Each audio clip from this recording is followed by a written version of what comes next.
You are tuned in to What Up Baltimore online radio. Please note that the views and opinions expressed on this channel are of the host and not of Lady J Media. And don't forget to subscribe to our YouTube channel, What Up Baltimore TV. And if you really don't want to miss any of the shows, hit that notification bell and you'll get a message every time we come on. Now, we got it from here, so sit back, relax, and stay tuned.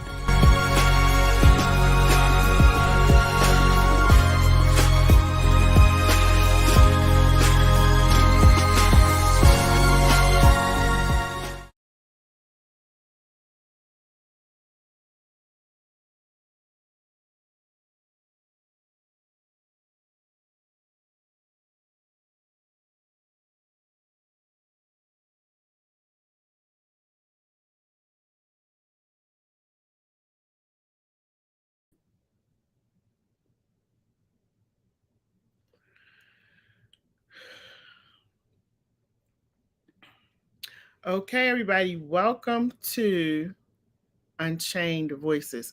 I think Miss Gwen, she went off, but we do stay out here. Okay, there she is, because I'm gonna drop off. This is their show. So let me bring her back up. Let me take myself out.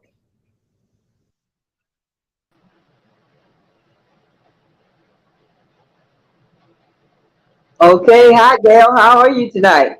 I'm fine. How are you? Okay, I'm good. Hello, everybody. I don't know if you all were on a little earlier, but Monty's show, Behind the Walls, awesome show. The brother is powerful. You know, he talked about a lot of things, but his most important focus was on our young men and ladies out there who are getting caught up in this criminal justice system, and he's letting them know it is no joke. And we're here to reiterate the same thing. It is no joke, youngin'. Not at all. You know, 16 years I've done. Monty's still in trying to get out so he can come out to help you. So do all you can to help yourself and don't even get involved in this mess that's going on out here. Our young people are dying every day, every day. It's so sad. But we've been busy on another front. This legislative session has been powerful. We have so many bills, and we talked about what a bill was and that type of thing last week. But what we're going to talk about this week is the bills that we did go down for this week were powerful. Two of them. One of them is the Forced Pregnancy Act. The other one is the pre-release facility that we're trying to get built in Baltimore City. And they're having problems getting funding for it. They've gotten the funding, now they're not trying to spend it. We don't know what's going on, but we've been going down there and lobbying for it. We've talked to legislators down in Annapolis, our delegates. So Tuesday, it was the pre-release center bill, and it was in the House.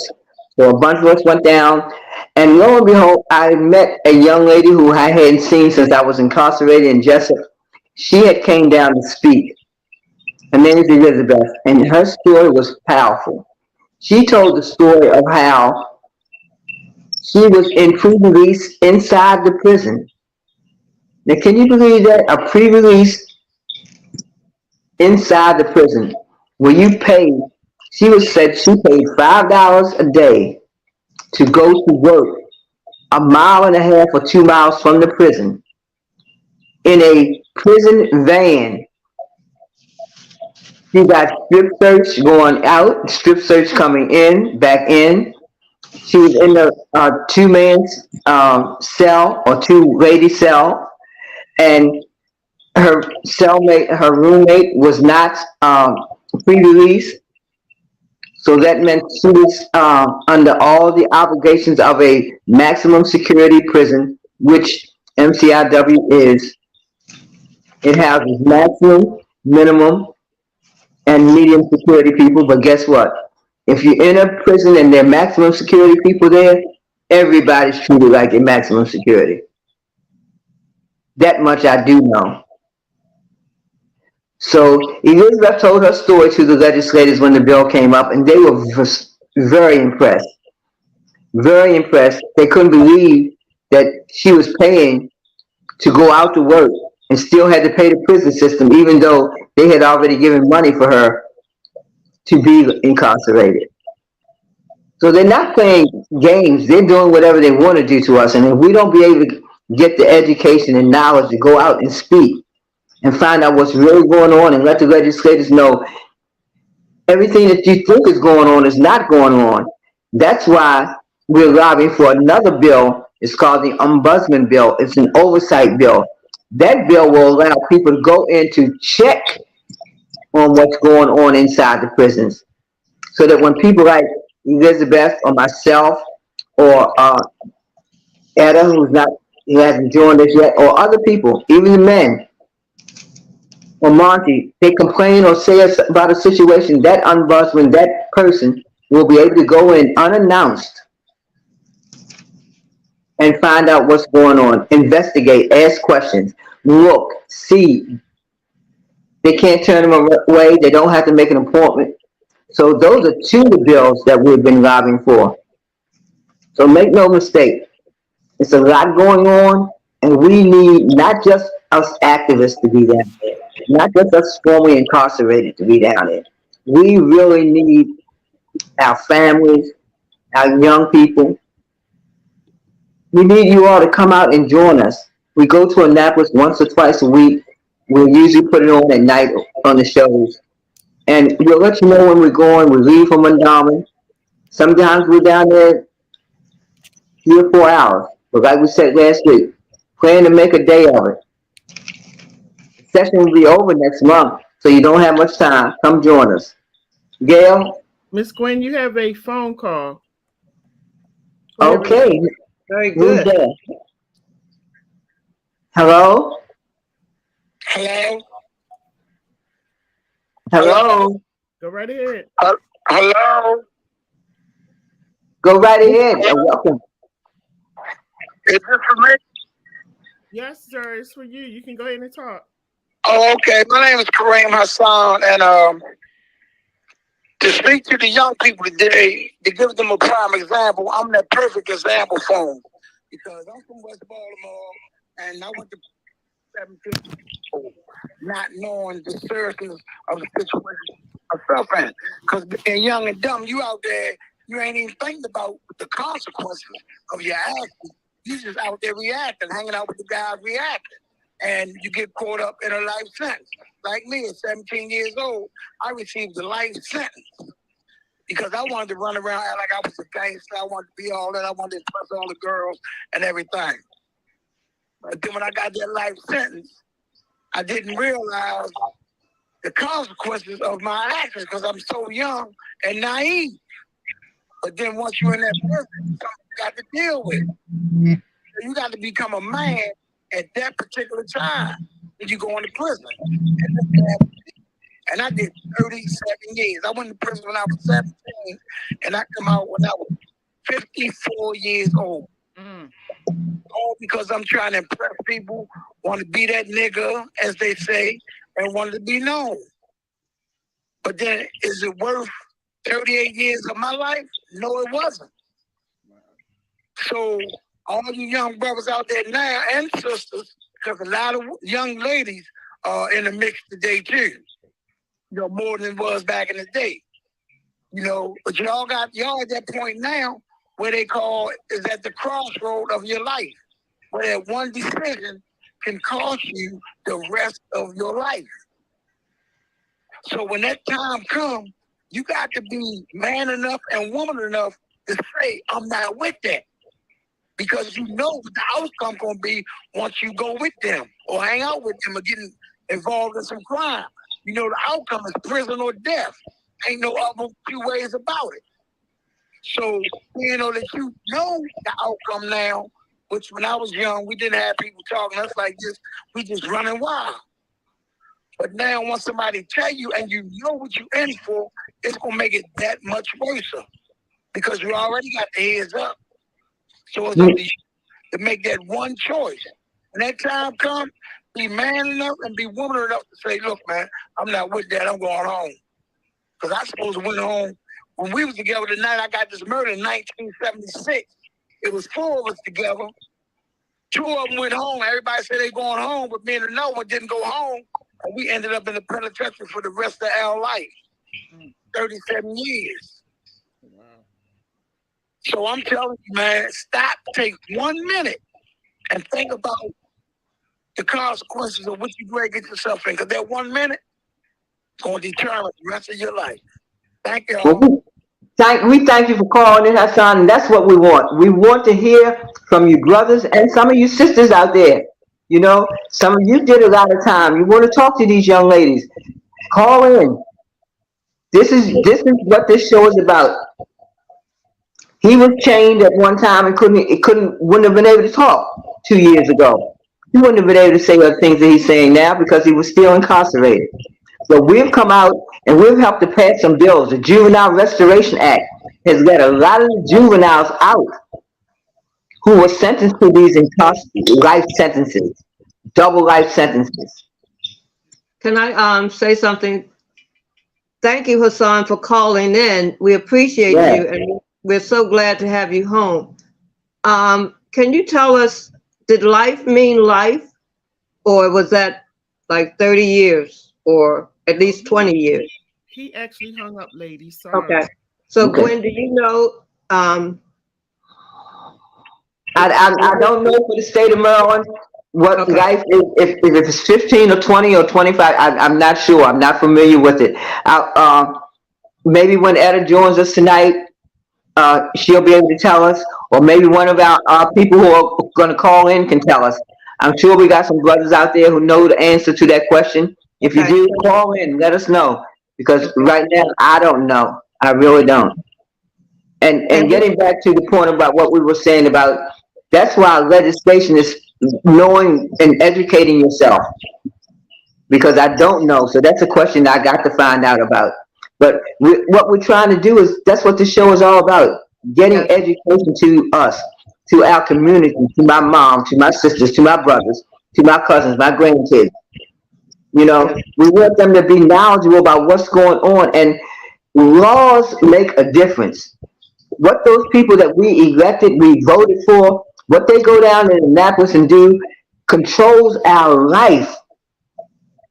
They control where the street lights be at on your street, whether they come on at a certain time or they go off at a certain time. You don't realize the things that they can have control over. And what we want to do on this show is educate ourselves. Make sure our communities are educated so that when we know that something's going on in our community, we know who to call. I'm going to call Senator Biscott. I'm going to call Congresswoman Jill Carter. I'm going to call Benson. I'm going to call somebody. But I know these people. Have already gotten in contact with them. I've already developed a rapport, a relationship with them, so that when I call them, they will listen to what we're saying. We can be powerful, but we can't be powerful if we're not educated. So that's what we're going to try to do with this show, is educate ourselves. Besides Tuesday, some of the bills, yesterday was a powerful day. I was hoping that Etta would be here to talk about it, but I'm hoping that maybe one of our callers will call in, because yesterday was powerful. Miss Gwen, I have a video that I wanted to share that gives everybody an update on what was going on, if you don't mind. Thank you. I definitely don't mind. That's exactly what we'd like to hear. Thank you. We've also changed. Dr. Lady J, I am here with Chris. Chris, tell us who you are, what you do, and what happened today. Gotcha. So first and foremost, I'm Christopher Dews. I'm the Assistant Vice President of Cornerstone Government Affairs, and I represent a multiplicity of clients, but one of my favorite ones is Out for Justice. And one of the bills that Out for Justice has been looking at has actually been the REDEEM Act. And what the REDEEM Act does is it reduces the expungement waiting periods after an individual has served their entire sentence. So current law says that after you have finished your entire sentence, parole, probation, and any type of mandatory supervision, you must then wait 10 more years to have certain misdemeanors expunged and 15 more years to have a set of nonviolent felonies expunged. This bill reduces those waiting periods by half, and that bill just passed second reader in the Senate and is about to get a vote probably tomorrow. So that's pretty big news. Okay. So that's the first big thing. Second thing is we just had a budget hearing on the women's pre-release, which is huge. It's an $87 million facility that should have been built at least maybe 2-3 years ago. The bill passed in 2020, was vetoed, and then got a veto override in 2021, and now it's in effect by state law, but unfortunately no funding was allocated to it. And it's essential for women who are being released from incarceration to have that middle ground where they can get their housing together, where they can get their entire employment, education situation together before they are released back into society. We got about 8 now for men, but none for women. And this is a vital facility for the women and formerly incarcerated women of our state. So this is just step one. We're going to keep pushing until the funding is officially established and until the actual center is built, programming is added to it, and it opens up for everybody. So that's the fight. Wow. I know everybody appreciates you and your energy. How can people reach you if they want to talk to you? I'm on Instagram at ChrisDews91, ChrisDews 91, like Mountain Dew with an S. Or you can always contact me, ChrisDews91 @gmail.com. All right. Thank you so much. Thank you. Thank you, Lady J. Chris is powerful, and the bill, the pre-release thing that he was talking about, that's the bill that it was heard yesterday in the Senate, and day before Tuesday it was in the House, and that's where we heard it at. So it's a powerful, I don't want to be negative, but it's a fight. This should have been built this year. We have to make sure that when they say they're going to do something, that they follow through. Again, that ombudsman bill would have somebody put a check on them, that would check to see, okay, you said 2 years ago that you're going to build this pre-release center. Now, why haven't you asked for the money for it? And that's what's been going on. The bill's been there, but the money hasn't been allocated. So that's what we're fighting for this time. Put the money there, and let's get the programming, let's get started. It's sad that women from all over this state do not have a pre-release center, and the men have 9 of them. Come on, ladies. Come on down to Annapolis and talk about it. 9 of them for the men and none for the women. And the one that they do so-called have is inside the prison. Now, how pre-release is that? Inside the prison. You have a caller. All right. Welcome, caller. Hello? Yes. Hello, this is Kareem again. Hi, Kareem. All right. I just want to speak on that thing about the family. Yes. The key to your family and keeping y'all connected is communication. I was in for 37 years, and I got, it's 7 of us. I got 6 brothers and sisters, and I got 2 sisters and 1 brother that passed away since I've been home. But my thing was keeping in contact with them all the time, talking to them on the phone, keeping that connection. I mean, y'all talk about it. You have to talk about you being in prison. Because with me, I admit it, I was young and I was dumb and I did something stupid. I say, but now I've corrected myself, basically rehabilitated myself, and now I think I'm ready for the streets. Matter of fact, I know I'm ready for the streets. But I kept in constant contact with my family. Talk to them on the phone. You got to keep that human connection. Be humorous with them. Call home on holidays and things of that nature. So communication is the key to everything, because if you can't communicate, you won't have no understanding. Well, we thank you for calling back in, Kareem. But listen, we got a question that came up. In Maryland, does life mean life, or does it mean a number of years, 15 years, 20 years, 25 years? Is there a number attached to a life sentence here in Maryland? There's no number attached to the life sentence, but Wow. the only person really that can determine that number is you. Okay. You know what I mean? By your actions and things of that nature. You got to prepare yourself because, like we say, when opportunity meets preparation, you have success. Yes, yes. Sense of trying to get out if you're not preparing yourself to come out because you're going to do the same thing if you're not prepared. So, And no matter how long it is, it was so bad for us because I was 2 weeks from going to pre-release when Rodney Stokes, a lifer that was on pre-release, killed this girlfriend and killed himself. And 2 weeks later, I was supposed to go to pre-release. And they shut all that down, and the governor come on TV saying life means life. No life is getting out. We're not giving y'all parole or nothing. Y'all gonna die in prison. And I don't think that you could get no lower than at that point. but you know what? Guess what? You've been married twice. Once that came on, once the governor came on and said that's when I made my wife leave me, divorce me. I say, look, I ain't never getting out of prison. You know, so go on, live your life and enjoy your life. Because, you know, you can't have no life with me. I'm in prison. And I made her go. I took all my vigilance and everything. She ain't want to go, but I made her go. Because I know it wasn't no life with me because I wasn't never getting out of prison. That's how I felt. And that was at our lowest point. And guess what? Because of that, years have been spent fighting to get the governor removed out of that process. And in the last 2 years, the bill passed, year before last, a bill passed to remove him from out of the parole process.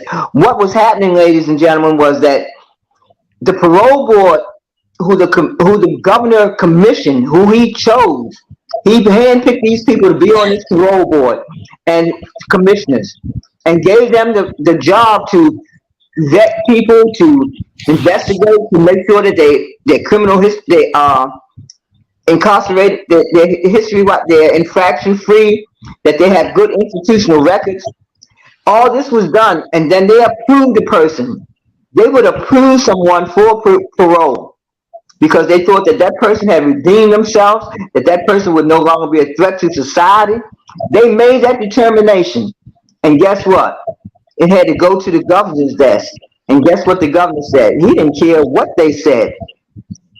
It sit on his desk and he would not let them go. You're right, Kareem. He said life means life. So they weren't letting people out. So in the last 2 years, the fight was to remove the governor out of the parole process. We were successful in doing it. He overrode that veto. He overrode it. I'm sorry. He vetoed it. After the House and the Senate both passed it to remove him out of the parole process last year, he vetoed it. And guess what? We fought all spring and summer long after that veto, doing what we're doing now, talking to the legislators, getting communities to back us, getting organizations to join us in the fight to get him removed. And they overrode that veto and he was removed from out of the parole process. But guess what? The work is never done because even though we got him removed out of the parole process, he didn't get removed out of the medical parole. And that's what's going up this year, medical parole. And speaking on that same note, when the August decision was made and we come out of prison and they seen how the brothers that came out of prison stuck together and kept it together and didn't make no wage, and they saying, man, we might as well let them how they acting. But they ain't put all that out there. They put it out.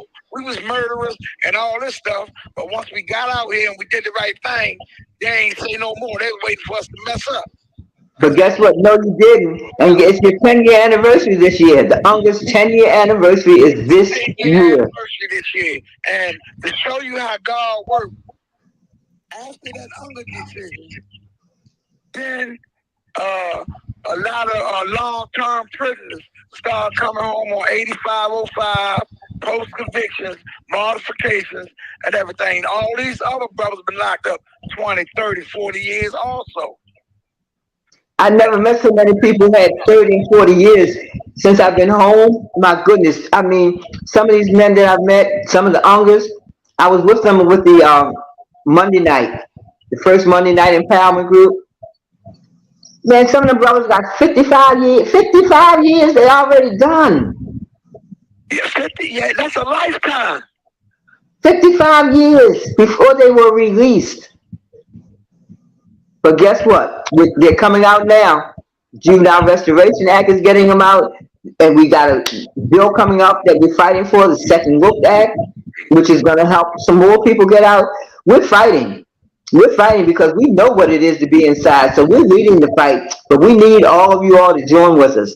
And that's what I continue to say. We need you all to join with us. And another thing, Gwen, how long have they been getting tough on crime? Huh.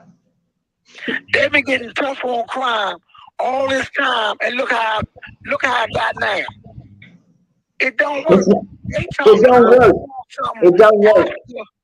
They talking about doing something after the crime been committed. What we're talking about is trying to make some preventive measures. Yes. They looking to do something after it done happened.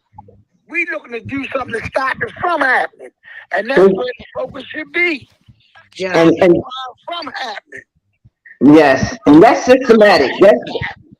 That means changes have to be made on social service work. Changes have to be made on how people can get jobs, on education, on health, on all the things that have been neglected in our communities. We have to make those changes. And I say it over again. Changes are made with law. Changes are made with law. You have to. We got to get them people out their school system because they're not doing nothing. Our kids are suffering because of them. But guess what? That's because we don't control the school board. We got a lot of people on the school board who are not doing what they're supposed to do. We're there to teach our kids. Because the first teacher is the mother. The second teacher is the school system. And they done failed us. And they continue to fail us. And a lot of reasons is a lot of our mothers have been removed from the families because they're incarcerated. This drug thing did real harm to our community, you know, as far as the women was concerned. So we got a lot of women who've been removed from out of the communities, and that's what we're working on, getting those women, because now they're more educated, they've been transformed, they're going to come out here, and they're going to do what Gail's doing, what I'm doing, what other women are doing. Monica Cooper, there are women out here who are doing some powerful things. Yeah, Monica, yeah, that's my girl, man. Okay. So, listen, Monica was down there yesterday pushing for the pre-release bill. She spoke on it, and they tell me she had a powerful statement to make to them. What year they closed that pre-release on Franklin Street? Wasn't that on Franklin? Yes, Franklin Road. What year they closed that? I think y'all are still in though, right? 217, was it wait a minute, I'm not sure. I came out of there in 2001. I think it was wait a minute. I think 2017. Yeah, I'm thinking 2017. Yeah, it don't make no sense they took this long to get another one. Yeah. But what really don't make any sense, and what we were trying to tell the legislators, is that the Department of Corrections is not even pressing to get the money so that they can do it. So that's what we've been fighting for, to make sure that the money that's been allocated gets spent. And that this thing really happens, because it's taking too long. So we're pushing the fast forward on this one. And the other thing I want to say, Gail, is that the only way change is going to be made is that if we change. Like he says, we got to take control of the school board, put the people on there that we want to get elected. That's going to do the things things that we need done. There are bills that need to be passed that people are not even speaking out on. Nobody's supporting them. Nobody's calling their legislators saying that, oh, I support this, I support that, or I don't support this. And the only way we can do that is we get educated about what's going on in Annapolis. I hate to keep sounding like a broken record, but at this point, we're going to hear a broken record. If you go into the public school system today, it's like prison. There's a metal detector at the door. You have to leave your ID. You have to check in. It's like the gateway to prison. I mean, they're already training you how to act and training you how to follow these procedures. They're not trying to teach you education. You know, we all know that that's antiquated, but we have to get more involved in our public school systems, the neighborhood schools. We have to get more involved. The parents have to stand up and insist that the things are being taught. Listen, there is not a school in Baltimore that the kids are reading at the right proficiency level. Not a school that has math proficiency levels that are appropriate.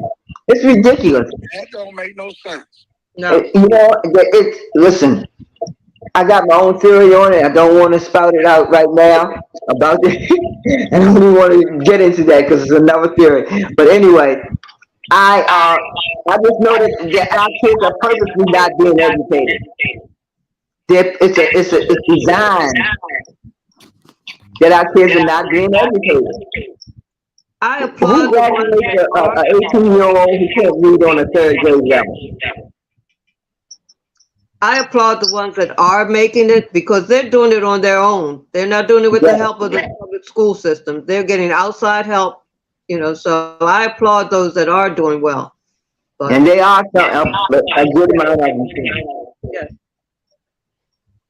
Homeschool, we need to try something different because they've just kicked us to the curb. We have a new population that's come in, Hispanic and all, and they're getting better schools. I've seen it myself. They're getting, you know, separate schools in Highlandtown to educate them and speak bilingual, and they're just trying to help, but they're forgetting our kids, you know, and I see it. That's because we are not together. Right. You know, we try to take I'm gonna tell you how untogether we are. I know so many women who have brothers, sisters, mothers, uncles, children that are in our prisons in Maryland. Do you think we can get 10 people on a van? Not yet. We have not been able to take 10 people on a van down to Annapolis to fight for the laws that are affecting your loved ones. I mean, it's sad. It's sad. And all we're asking is go one time. You don't have to go every time. Go one time. And let them know that you care enough to take a day off. You care enough to take a day to come down there to say, this is the bill that I want passed. We need a pre-release center. I want my loved one to get a second chance. Pass this second chance, this second look at. I want my loved one to there's a victim compensation. There's another bill. We haven't even talked about it. It's called the Crime Victims Compensation Act. There's money for people who have been robbed, raped, abused, trafficking. There's money for people who have been victims. Our people are victims just as anybody else. Do you think our people are getting any of that money? No, we're not. No, I don't know anybody who's benefited from that And it's money, plenty of money. I think you can get up to something like $45,000 if you've been a victim of a crime for certain things. Come on. We need to educate ourselves on what's out there available. Many people don't even know that that's available to them. So that's what we want to do, is enlighten and educate on this show. If you've been a victim of a crime, there's a fund that says that they are willing to help you. We're not just the perpetrators of the crime. We're most likely the victims also. But you listen to publicity, we're the perpetrators. We're the perpetrators. No, we're victims also. So those bills that are meant for victims, research it, find out about it. Call the mayor's office and ask him, I was a victim. I got robbed. I lost my job. I got beat up. I lost my job. I need my rent paid. That's what that victim's compensation can do.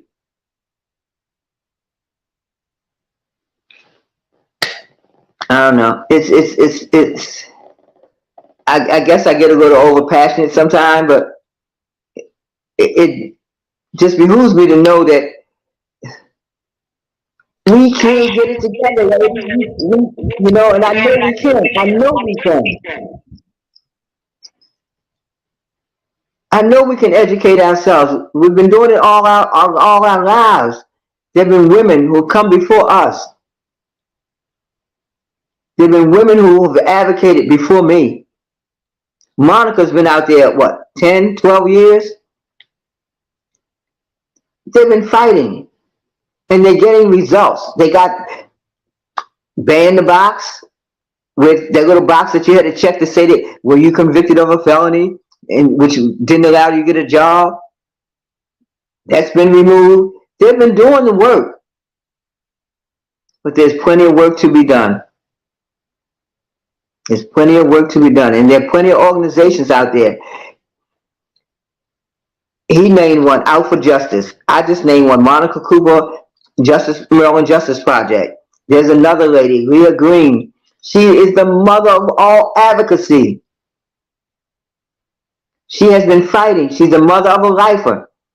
She's the president of an organization called Maryland Cure. They meet first Saturday of every month at the Waverly Library. Come out. Listen to what she has to say. They're powerful. They're talking about legislative reform. Come on. It's a lot going on. All you got to do is find your little niche. One program might not be the one for you. One nonprofit might not be the right one. But there's one out there that you could fit in. We need volunteers. We need people to come and join us. Gwen, can you speak about Lobby Day? March 22nd is going to be Lobby Day. Out for Justice, Maryland Justice Project, all these organizations will be taking people down to Annapolis. And what we plan to do is talk to introduce you to your legislators, get a chance to meet them, who your representative is in your community. Who is representing you? Go down, talk to them, get a chance to meet them. Let them know how you feel about what's going on in your community. This is a prime opportunity to let your legislators know that we didn't just elect you, we expect for you to do some work for us. We didn't just vote you in and now you just go willy-nilly and do what you want. No. We're going down there to let them know, this is what I want to talk to you about. Did you know this was going on in our community? Did you know, I don't think that bill was a good bill for our community. I think that's a great bill. You know, we got an opportunity to go down there and talk and meet them. Meet them where we put them at. We put them there. And we can go meet them and let them know, if you're not doing what's beneficial for our community, we'll make sure that you don't be there next year. We are a movement, people. We're not just one organization here and one organization there. We are a movement of formerly incarcerated people. We will become one of the strongest voting blocks that there could be in the state. We don't even recognize. We're not even the power that we could have. Do you know how many people come out of prison every year? Do you know that we have the right to vote? A lot of people didn't even know that they had the right to vote in the state of Maryland. So what we did all summer long was educate people on that formerly incarcerated people have the right to vote. With that right comes an obligation to educate yourself so that you know what you're voting for. So that's what we'll be doing on Lobby Day. It's March 22nd. Organizations that you might know of, we've been giving you more information about buses that'll be going down, caravans that'll be going down. It's all not there yet, but as soon as it does, we'll be putting it on.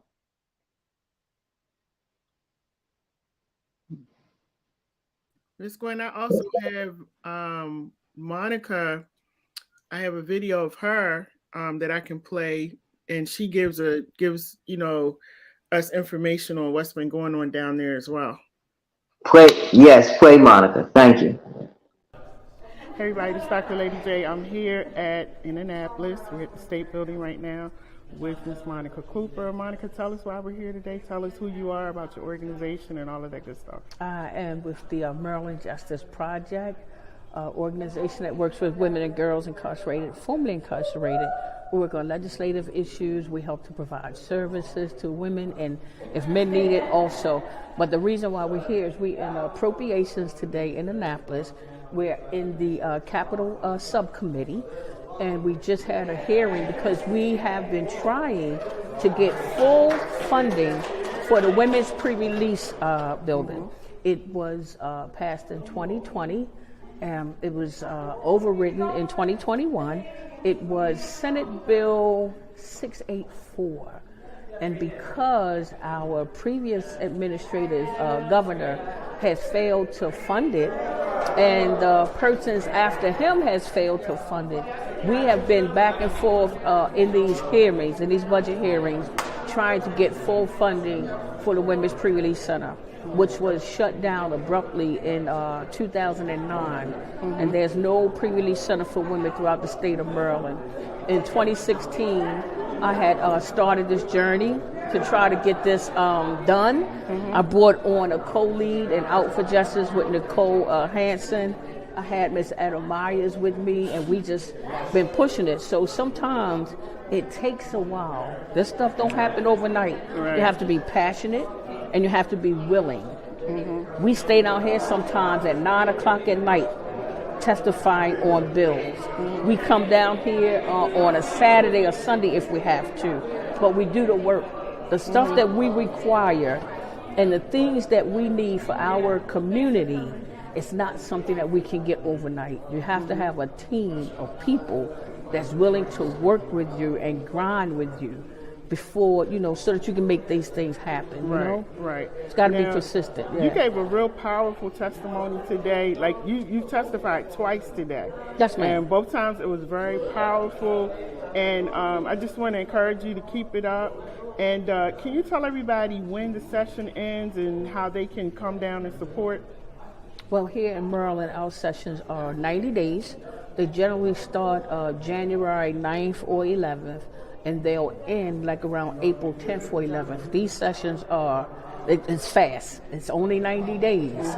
So each year, we'll be here trying to put some sort of legislation for justice reform and just legislation and policies that will help Baltimore and Maryland's communities overcome these situations we find ourselves in, whether it's housing, whether it's incarceration, whether it's employment, whatever it is, whether it is any inequity. It's all types of issues that we come here and fight for, and that's what we have to do.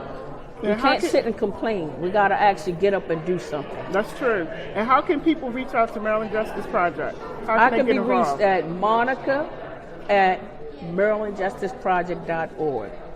And Maryland is written completely out. Monica at MarylandJusticeProject.org. We definitely need more volunteers. we're doing a lot of great things. Mm-hmm. Go to our website. If you have to go to our website, you can contact us through our website, MarylandJusticeProject.org. Okay. I look forward to hearing from people, and I actually look forward to sitting down in a more comfortable setting, right, where I can really talk about issues that's not always criminal justice issue. Artificial intelligence. It's an issue that affects us, and it does affect us in the criminal justice system. Mm-hmm. There's some things that's coming on in a digital sphere that we really have to make ourselves aware about. So I look forward to talking about many topics, many topics. We will. Thank you. All right, thanks a lot. Yes, ma'am.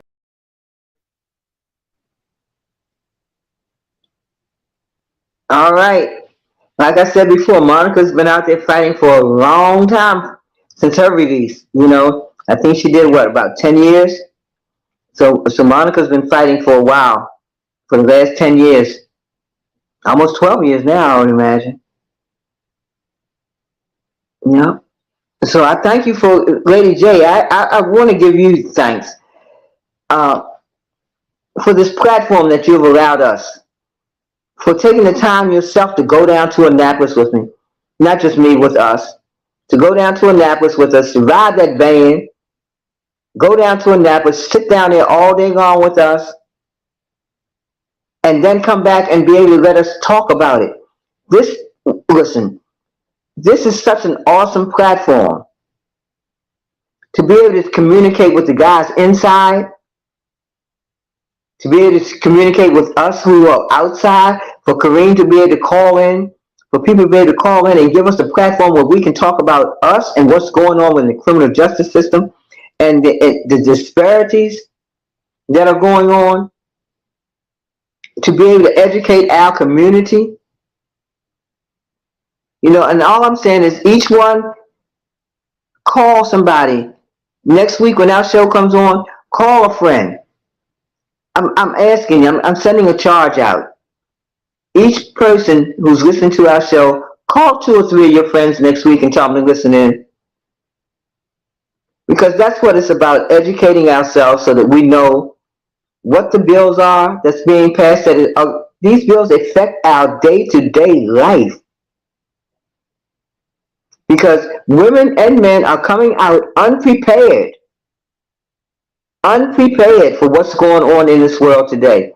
And like Monica just said, everything's not about criminal justice. Some things are about technological advances that are being made. This digital world, everybody's not involved in it. Everybody doesn't know how to use all this. You can't even fill out a job application unless you do it online almost now. So what we're saying is we need to make sure that our communities have those kind of resources so that our kids are growing up and be prepared. So that our loved ones who are coming home have been prepared to rejoin us and back in this out here. So that they can function in this new society. I got rearrested for learning how to use a computer. For learning how to use the computer, for learning some skills that I needed when I first came home, I got rearrested. I turned my phone off while I was in class. I don't want to keep telling that story. I don't want other people to have to tell that story. Give us those tools while we're inside. Let's make sure that those kind of classes are taught before you come home. Let's make sure you have all your ID and stuff before you come home. We have to make sure that the people who are making those laws, they mandate those things, that the Department of Correction be mandated to make sure that all those things are happening. So yes, we need all the support we can get. I thank Monica. I thank all the way. I thank Lady J. Like I say, this platform is going to be powerful. It's going to allow us to really, really come on and talk and talk and talk and educate and educate and educate and learn.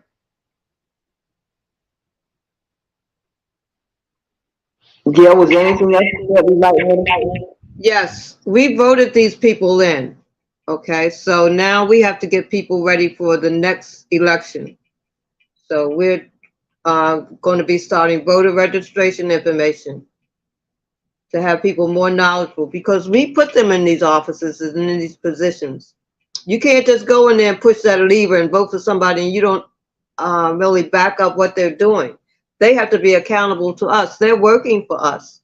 So the more we educate each other and stand up for our rights, and we're getting ready to do that. Yes. Once this registration is over, that's the next push. Voter registration, voter education, voter registration, voter education.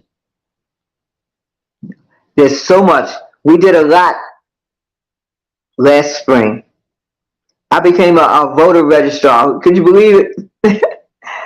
I hadn't even voted before I had gotten incarcerated.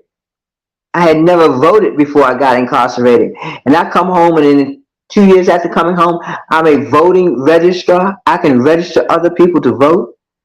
Come on now. This is the kind of things that we can come out here and do. But we got to know that it's available to us. I didn't know I could become a registrar. Leah Green from Maryland Cure taught me that. And that's what I'm saying. Each one teach one, and that's what's been going on. So it's just amazing the things that we can do once we know what there is to do. But we can cry about we don't have this or we don't have that, and we can there's excuses we can use. Oh, I didn't know. I wasn't aware. Well, guess what? These unchained voices are going to make you aware. Because we're going to bring people on here like Monica, like Nicole Hansen, like Celine. We're going to bring people on this show to tell you what they're doing and what they need you to do. This is going to be I guess you call it an activity, a movement. Yeah, we're not just going to sit here and let you listen. You're going to have to move with this program. You're going to have to get up and move around. You're going to have to get up and join somebody somewhere and do something, because this is a movement that we have. It's not going to be a program. Unchained Voices is going to be a movement.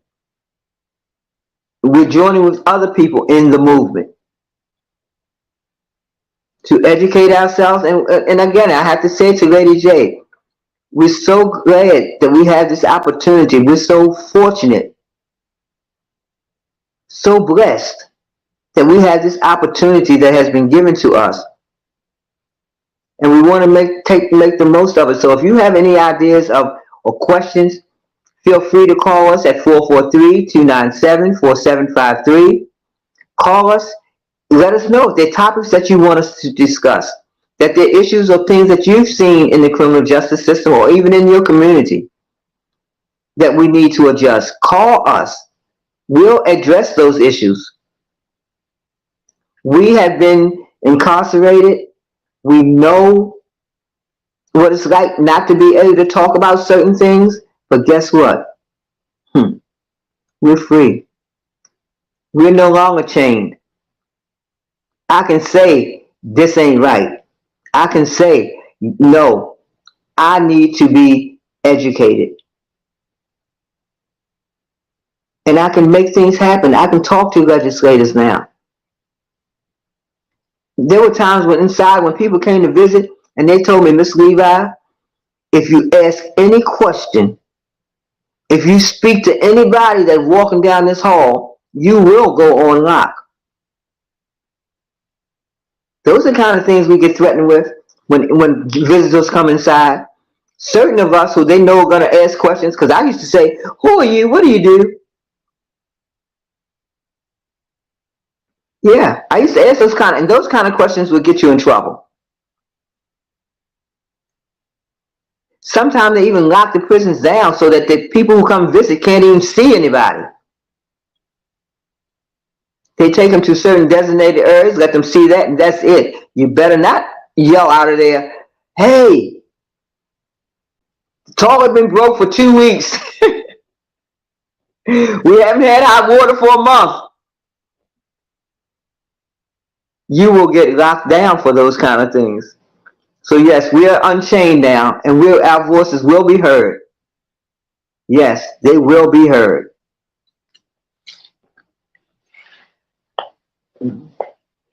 I wanted to also talk about, like you say, Lobby Day. It's March 22nd. We'll be going to Annapolis. There are many organizations that will be going. We have a coalition of groups. There are many people that will be going down. And we're going to have a plan. We go down, we fellowship with them, we talk to them, but there's a purpose in the madness. And the purpose is to let them know that we are important. We want to know what you are doing to represent and make my life easier, to make my son's life easier, to make my grandkids' life easier. What are you going to do about this school system that is not educating our kids? How are we going to correct that?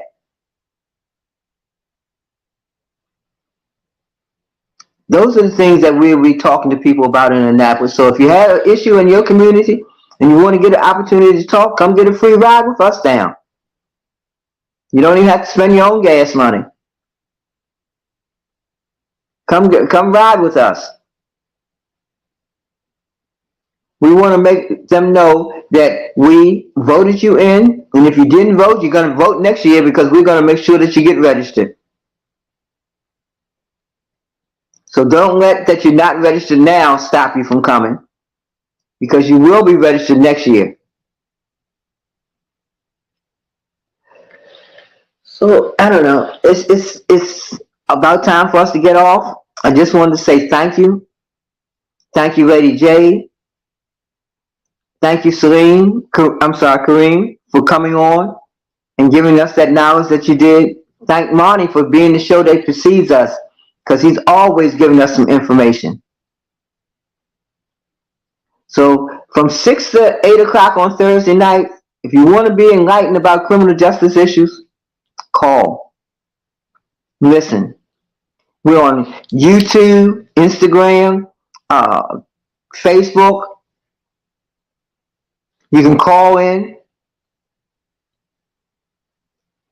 There's no reason why you can't be educated this year, because we're going to have people on there. If you want certain people on, we hope to have maybe the Secretary of Corrections. Who knows? Maybe some judges.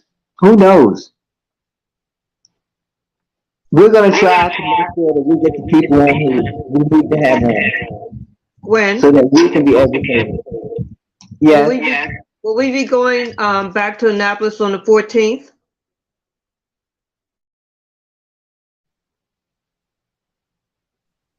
I'm sorry, did you hear my question? I heard your question. I'm not the 14th. I'm trying to figure. I don't have a calendar in front of me. Let me see. Which bill is being heard on the 14th? I'll tell you in 1 second.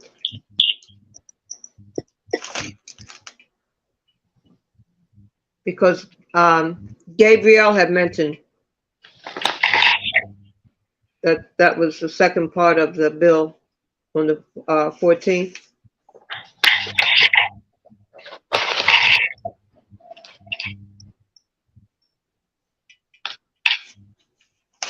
You asked me a question. In your notes, you don't have it? No, I don't. I'm sorry. I'm looking.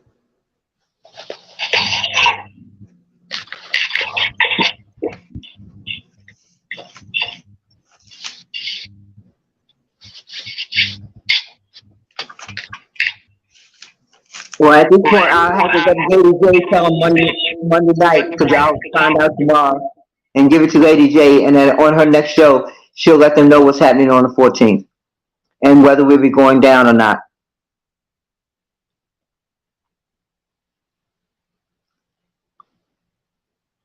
And Miss Gwen. But I'm pretty sure we will be. Miss Gwen, also, I had some pictures that I wanted to put up from yesterday so people can see some of the faces that actually travel down to Annapolis.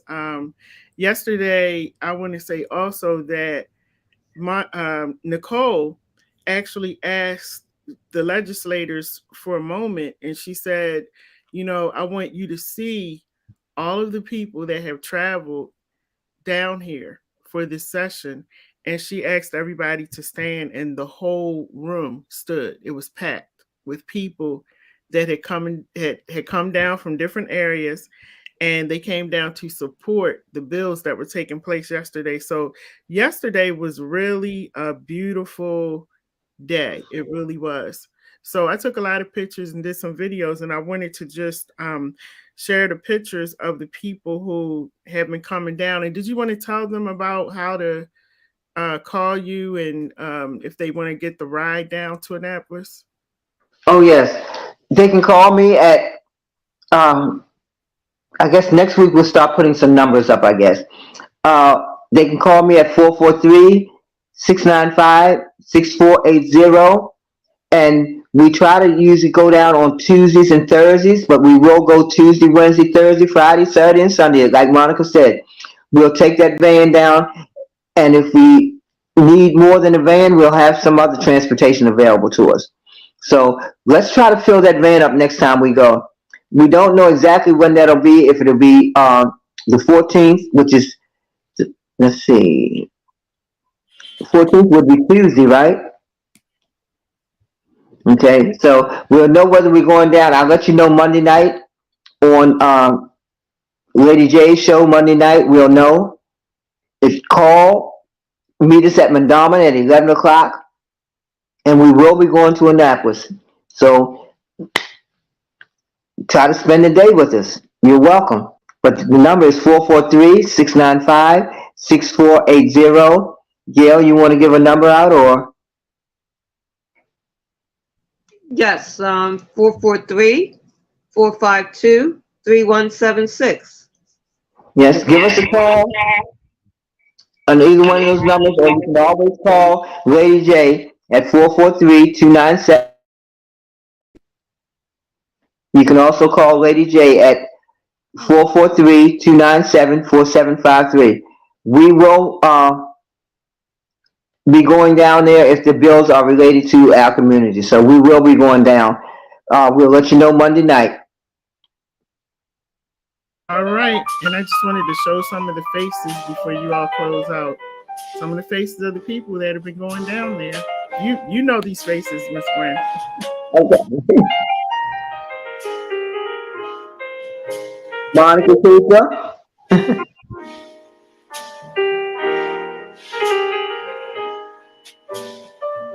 Okay, Nicole Hanson. Oh, you got everybody. I see Miss Etta. Oh man, I see a lot of people here. I see Nicole, Etta. Oh, that's Christopher Blues.